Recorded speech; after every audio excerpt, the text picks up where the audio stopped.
Hello guys! Sa araw na to guys, gusto ko lang ipakita sa inyo or isi-share ko sa inyo ang banda propagation ko. By the way guys, itong banda ko guys ay aking idinikit sa isang sanga ng kahoy.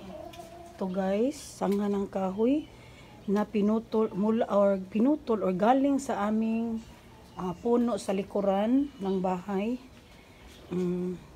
Pinatayo gamit ang semento, nilagyan ng semento guys. Yan, semento guys. Kaya yan, nakatayo na siya guys. Kaya nagamit ko na siya na madikitan ng mga banda ko. So, sa ngayon guys, mayroon siyang 1, 2, 3, 4 na puno ng mga orchids.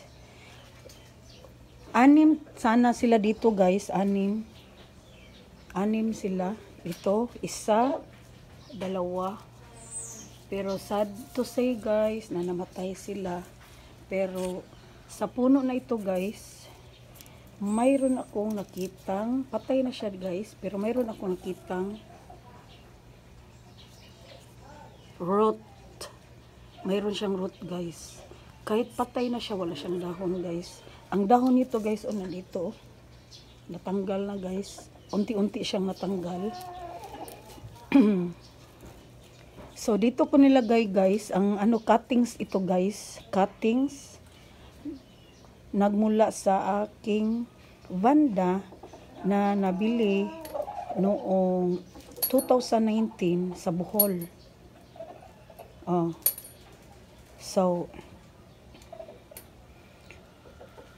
ipakita ko sa inyo guys kung saan galing ito guys, ang mother plant niya, mother banda niya, nandito guys.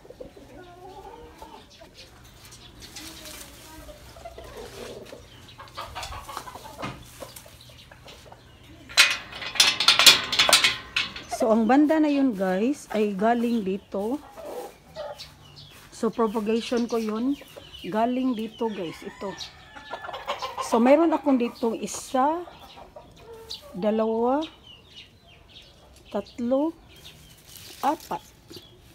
So, ito ang mga mother banda guys. So, nang pinutol ko sila, nang pinutol ko ang mga sangang yun, so hindi ko pinutol ko, nagbilang ako ng mga 5 dahon dito bago ko pinutol yung sanga. So itong mga nakita nyong dahon guys, bago ito guys, mga ito na guys, anak na yan. Itong puno na to guys, nagkaroon na siya ng anak, 1. Pero tingnan nyo guys, may nabali na sanga ay dahon dahil sa ibon yan dito guys. Maraming ibon dito sa amin. So yan guys, isang puno to guys. To, nagkaroon na siya ng baby. Pangalawa guys, na puno. Ito guys, wala na siyang dahon guys, namatay ang dahon, pero happy pa rin dahil mayroon siyang, pagkatapos na pinutol ang niya para sa makapropagate. So pagkatapos ng pagputol na yun, ngayon mayroon na siyang 1, 2 baby guys.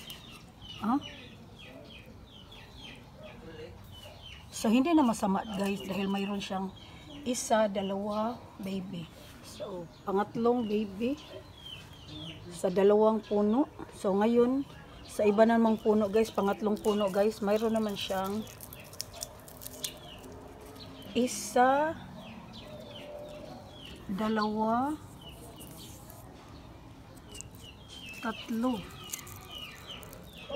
3.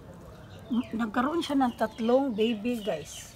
So sa isang puno nagkatuon ng tatlong, pagkatapos pinugutan para itanim doon, nagkaroon siya ng tatlong panibagong baby. So kung magtuloy yan guys, so okay na, dahil ano, so dito guys sa pang-apat na puno, mayroon din siyang isa, dalawa, tatlo. Pero no, tatlo, nagkaroon siya ng tatlong baby guys. So sa apat na puno, isa, dalawa, tatlo, apat na puno guys. Pagkapugot ko sa kanila, nagkaroon ako ng apat na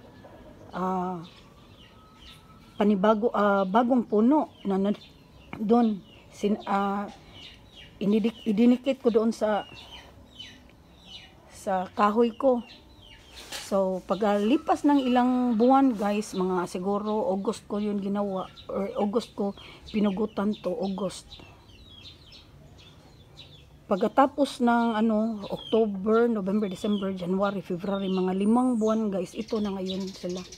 Nagkaroon ng isa, tatlo, so 1, 2, 3, 4, 5, 6, 7, 8, 9 na new babies guys, 9. Sana ito guys magtuloy-tuloy. So out of 4 na puno pinugutan para magkaroon ng panibagong puno. So yung pinugutan noon mayroon tong dahon pero namatay, nakuha ang dahon, natanggal, pero may tumubong new baby. So sa apat, siyam ang tumubo. Pero wag niyo na itong pansinan guys, dahil sa langgam to guys, laming langgam dito.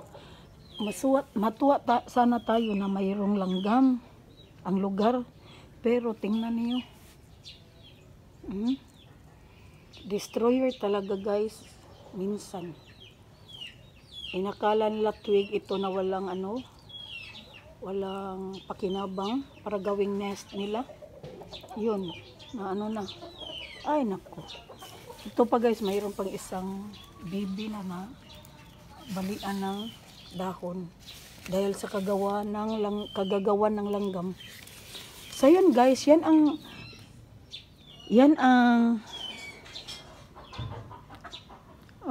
isinishare ko sa inyo ngayon, yung propagation ko, yung vanda propagation ko. Pero by the way guys, tingnan nyo guys, kaya tingnan nyo guys, parang hindi talaga siya healthy dito sa nilagyan ko na semento guys. Kaya nga sinisikap ko na magkaroon ng kahoy na masasabitan sa new propagation, dahil sa tingin ko dito talaga sa simento inilagay ko, pag dito sa simento ilalagay, hindi talaga siya tataba. Pero kahit ganun pa man guys, kahit ganun, sa awa ng Diyos, mayroon pa rin siyang mga baby. Pero ito guys, may siya, may roots siya. May roots yan. Paglalaki yan, mari na yang tanggalin at diba? Advance talaga guys. So kahit napaka nila guys, so gawan ko sila to ng paraan guys na ma-transfer ko to guys, ko to sila guys, parang na ko sa kanila guys, naawa ako dahil halos hindi siya tumaba dito sa semento.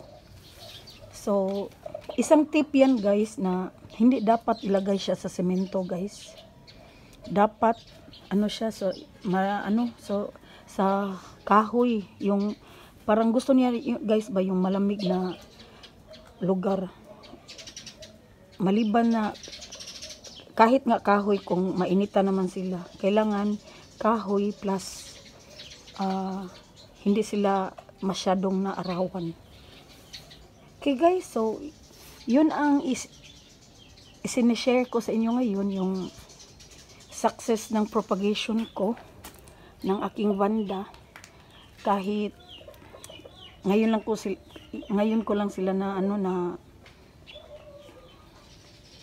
masda ng natutukan. Baka ngayon ko lang sila natutukan guys, dahil napaka-busy talaga. So sa pagkatingin ko ngayon sa kanila, kailangan na talaga silang i-rescue guys, dahil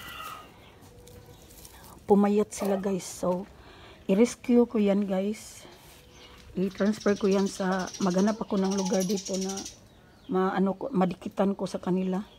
I-transfer ko talaga to guys, para naman dahil sa tingin ko dito hindi sila lalago dito. Pa sila na parang unti-unti silang mamatay dito.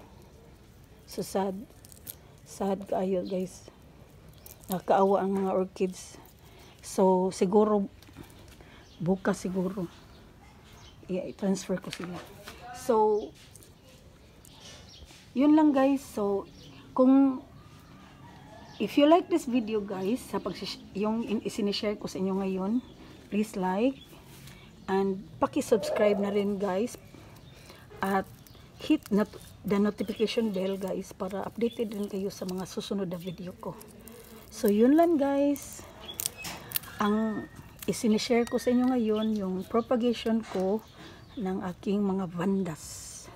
Okay guys, maraming salamat sa panonood. Thank you. Bye.